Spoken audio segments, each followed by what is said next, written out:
11:49 p.m. and the date today is the 13th of March 2021. The day is Saturday. Kwame and Amma, Ancient Wise One. My name is Kojo. I'm a tribesman. I'm from a tribe. Today, a sister of mine, Rosita, she read something and she sent me a copy. And it basically goes along the lines that Africans are failing Africa because we're tribalistic. We're tribes. We just care about tribal stuff and tribalism. And that's why Africa's failing. And culture. And that's why Africa's failing. And I fail to understand this person's logic. Because before you can make that comment, you have to understand what the word tribe means and what the word tribesmen or tribesman or tribeswoman means. And the word simply means a group or society. A tribesman is part of a society. And a society is a group of people with a common aim. With a common aim. So, African tribes, back in the day, they all had a common aim. And the common aim was to protect the land they have. So the Akans, each of them settled on a piece of land which they protect. Why? Because they're tribesmen. And they have rules and regulations for tribesmen. Get this. The person was making it sound like being in a tribe is bad. But this is the problem you fail to understand. The world is made from tribes. And without a tribe, a society with a common goal, you will not succeed. And that's the problem. You see, the African will leave African tribe and will leave his or her culture behind and their tribal beliefs behind and everything their tribe holds dear behind. And then they will go to another nation and then they will join a society of that nation, but they will not see that as a tribe. But the word that says tribe tells you that that is a tribe. An African will leave the tribe of the Akans and go and join the tribe of the Freemasons and then say Africans are tribalistic and that's why Africans are suffering. But you left a tribe to go and join another tribe. And now you're saying tribes are bad.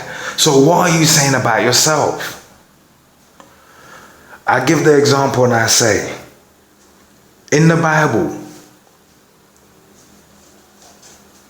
for Israel, the land of Israel, to be created in 1948 by the United Nations, the people of the Jews had to prove their lineage.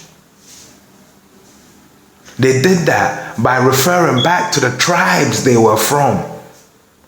And the Bible gives you 12 tribes. 12 tribes. The Masonic world, they have tribes. The Freemason world, they have tribes. The Illuminati world, they have tribes. Other different nations have different names for their societies. They are tribes. They have one common goal. Whether they're criminals, they have one common goal, not to get caught, steal as much as they can. And if they're honest people, to do good and to spread their good. But why is it bad to be part of a tribe that's from Africa? You see, this is the problem. People have forgotten the African tribesman. He is the original tribesman. And not only that, People have forgotten what he held dear. He held his land dear. You see, the tribe means that you act as a group with one mind, not as a selfish individual with a selfish mind trying to control the group, but rather you're part of the group and you lend your mind to the group. You don't overtake. That's what a tribe is. A group of people who come together with a common goal, different attributes, but with one common goal. But you see, the African tribesmen, what were his goals? You see, when the invaders first got to Africa, they met the African tribesmen,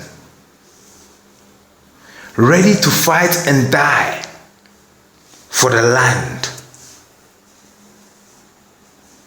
ready to protect the wealth of his land. The African tribesman was no fool. He was fully aware that he sat on wealth. The African tribesman was problematic. He had his own belief. He had his own system. He had his own way. He had his own ways. And he was fighting to protect them. The Akans, they have 12 tribes, just like the Bible. And these 12 tribes, they fight amongst each other. They bicker amongst each other. But if a foreign invader came amongst them, then the idea was the 12 become one with a common goal to drive out the foreigner. Because the Akans will say,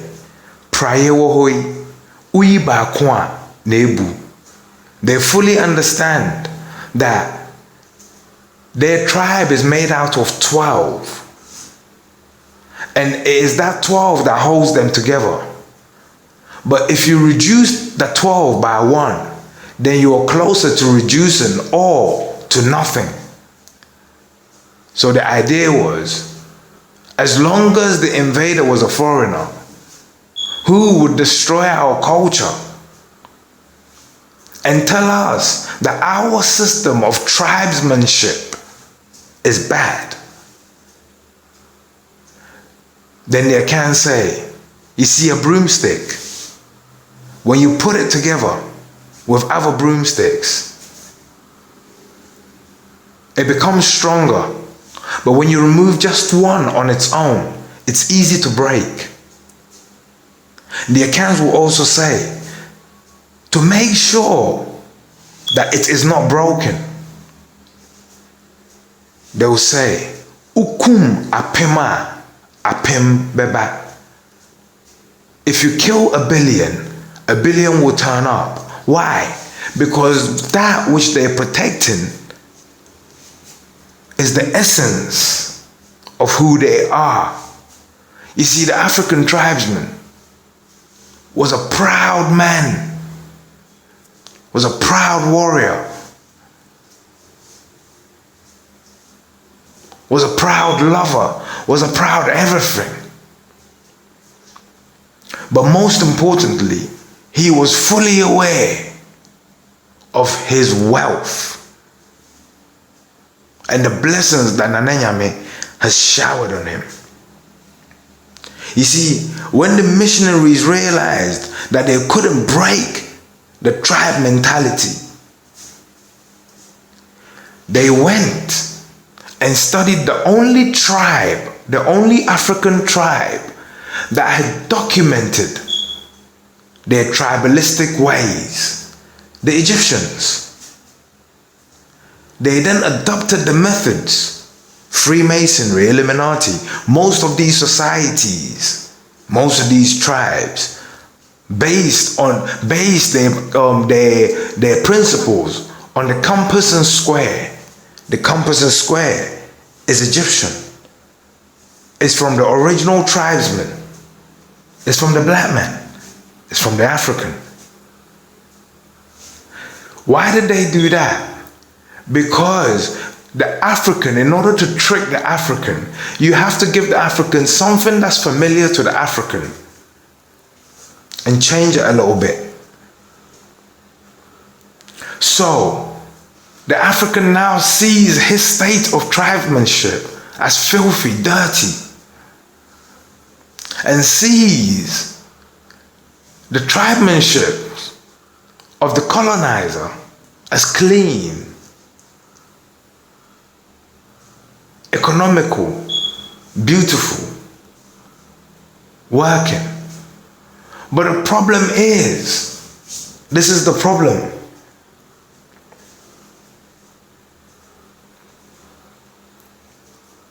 Some tribes protect the community.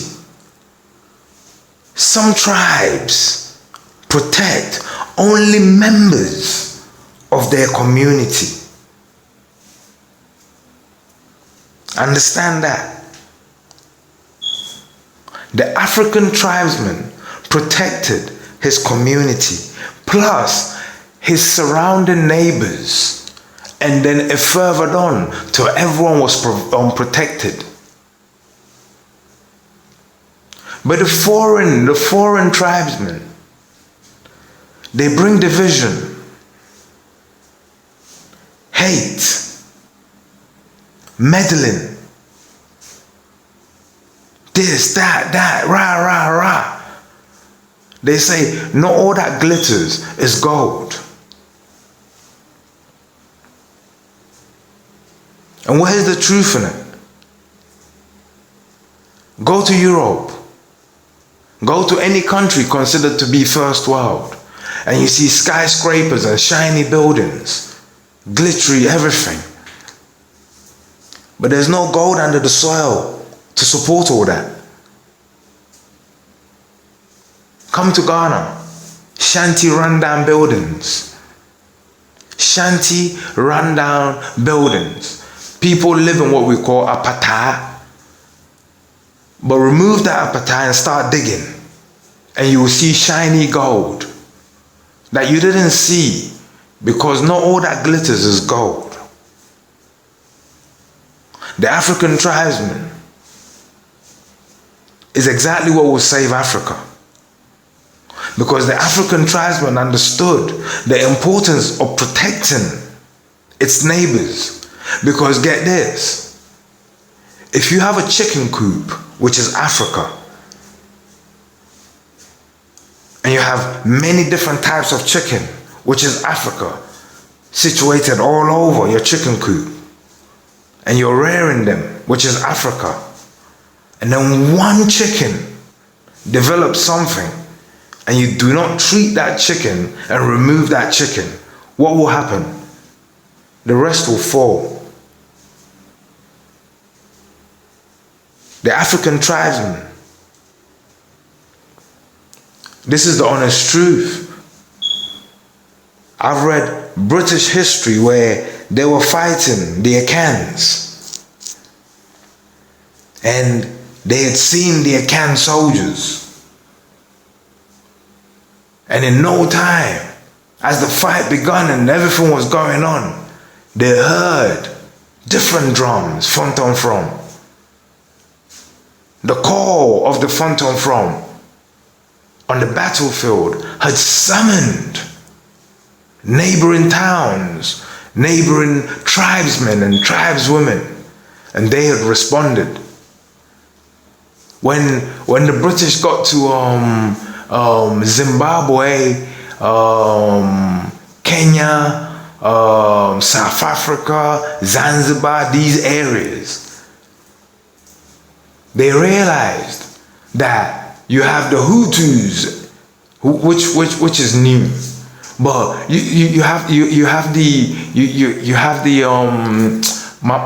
one of my friends, Mlu.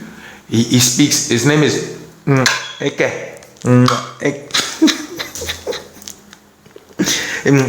Leke. Yeah.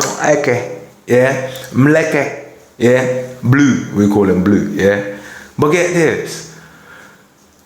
The British were shocked. They'll be fighting a skirmish army, and with one smoke signal, with one major scream, yell, next thing they know on the ridge, there scores of braves. Do you see what I mean? We protected each other because we understood that the ultimate aim was not to keep our bit safe, was to keep the whole bit safe. Because if the whole bit was safe, then no enemy would just walk in to bully anyone. The African tribesman was a true statesman. He was honest. Listen, go to the traditional tribes in Africa. Go there. Go there. Go to the northern side where they're very traditional and they're very tribal. You may think, how stupid are you? You killed him because he accused you of stealing and you didn't steal. It's wrong, I know. But these people are people of honor. And they take honor to heart. And that's the fearful thing about the African tribesman. Insulting his wife could be the end of you. Because his wife is not just anyone to him.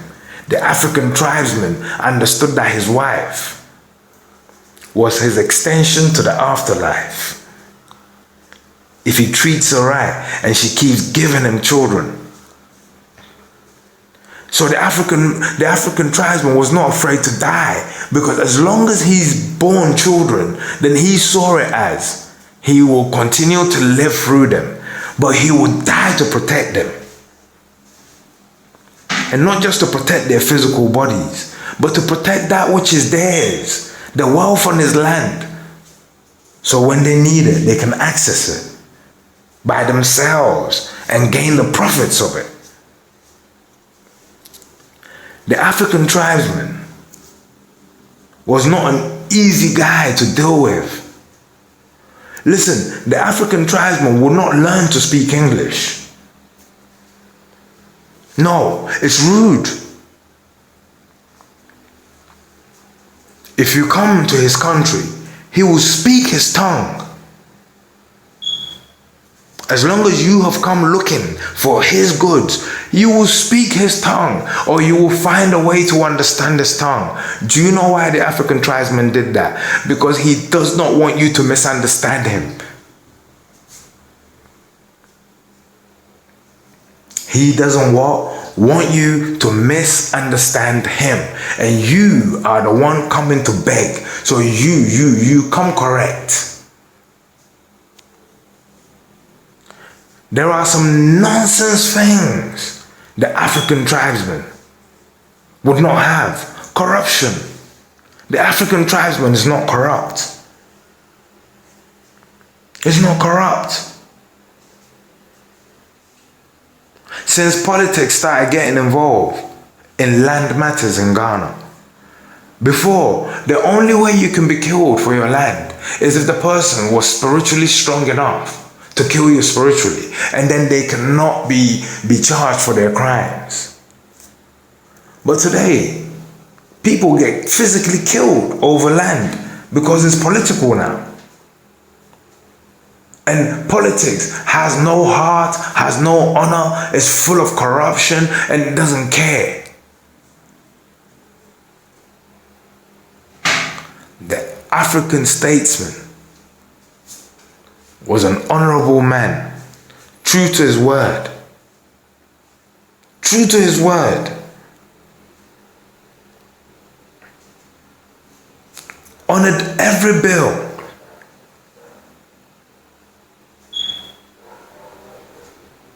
The African tribesman was the beginner of civilization. You see, when we say the beginning of civilization, this is not me saying it. This is fact talking, yeah? Western history will tell you that the beginners of Western history and civilization are three guys: Socrates, Plato, and Aristotle.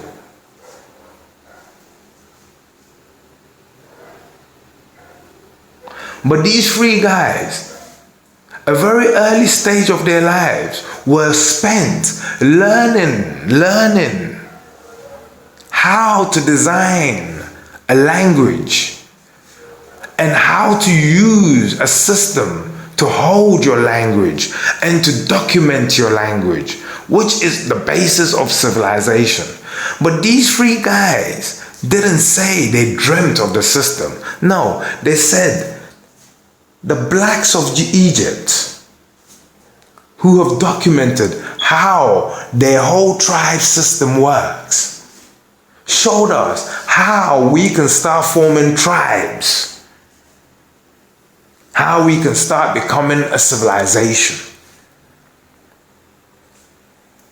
how we can start becoming one, united for the goal of protecting what is ours. You see, the African tribesmen will turn Africa into a world state, just like Trump wanted to do to America. An African tribesman will put a wall around Africa, and there will be gates at each barrier. If you're not African, your entry ports will be very hard. Because if once you have entry, it means you have access. You are in heaven on earth. Anything is possible. You are on the land of impossibilities. You are in the land of I am possible because I am here. You are in the land of wealth. An African statesman, an African true tribesman, will make sure the last brick of that wall is laid before he dies. And in less than 3 weeks, we will see ships upon ships upon ships upon ships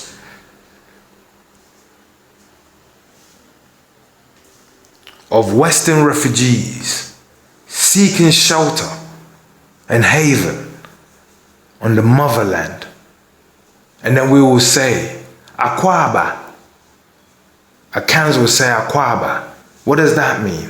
Akwa, you went. Aba, and came back.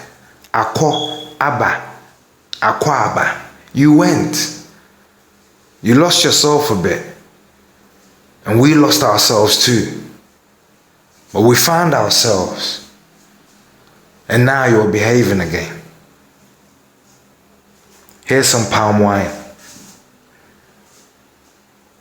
Trust me. The African tribesman is a fucked up, dangerous guy to the Westerner. The African tribesman will be sat in Ghana, minding his business because Ghana is safe. But he will hear that the tribesmen back in South Africa are chatting shit, trying to align with some foreigners, and he will speak his mind and he will say,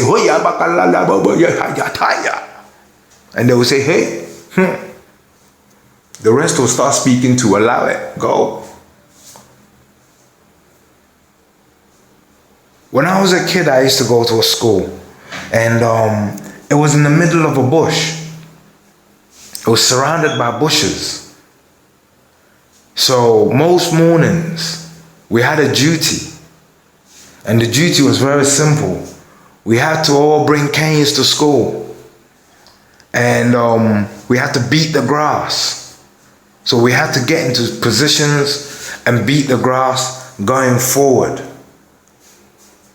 And then some of us will be ahead with canes waiting. As we're beating the grass, as we're beating the grass, as we're beating the grass, next thing you know, little snakes Little lizards start flying out. I was one of the guys at the front. And believe you me, if I spotted a lizard, it's dead. If I spotted a snake, it's fucking dead. One time we were being, a crocodile came out and fucking hell. It took me by surprise, so I ran. But in Africa, we don't like snakes. African tribesmen, they don't like snakes. People who come in to divide, people who come in to poison. African tribesmen are very alert to these type of people. They're very protective, overly protective of their children, of their wives, of their mothers, of their families. The African tribesmen will tell you, that's my son, I beat him every day because he's naughty, but it doesn't mean you have to beat him. You cannot touch him. Are you stupid? Did you give birth to him? Did you have the sex? Idiots. Don't let me catch you again. Son, slap him too. You're not getting away with it. I told my friend about Shaka Zulu. Shaka Zulu, they kept going in there with the army and Shaka Zulu kept fucking them up. So they sent the missionaries. And one day around the fire, the missionary turned around and told Shaka Zulu. He was reading the Bible to Shaka Zulu and he read the bit where it says that God will send the fires of hell to consume you if you don't repent. Shaka Zulu got a few of his people to put to put the fire on and told them to dance in the fire. They were just too happy to stand in flaming, blazing fire and dance. And Shaka said, if that's what your God is bringing, then we cool. Because we got it already. Listen, the Bible gives you a clue. It tells you, if God gives to you and you don't manage a war, he won't add it. So God has gifted Africa. But the tribesmen in Africa, they've lost themselves. They're no longer tribalistic. So they're mismanaging that which belongs to the tribe. And therefore, Nanenyame won't add to it. It's as simple as that. Tribe mentality, one mentality. Telling you, one mentality.